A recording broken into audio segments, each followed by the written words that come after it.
Pero nalimpyo ko karon sa akong cabinet.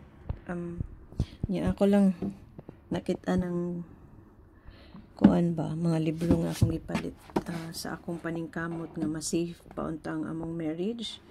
Ang katong pag-uli na ako sa Pilipinas, nag-order ko ani. O kini siya nga libro.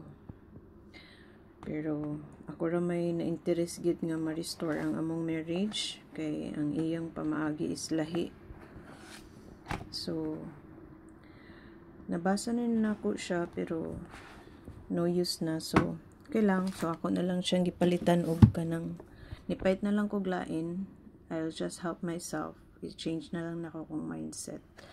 Unya nangitaan sad ko kini the best book purpose, nangita ko sa akong purpose sa life, kay there's so much more to life than this nga bisag mabungkag ang imong marriage is naagi hapon kay purpose. So mari akong gihimo karon, nangita ko sa akong purpose og ako nang gi-change akong mindset.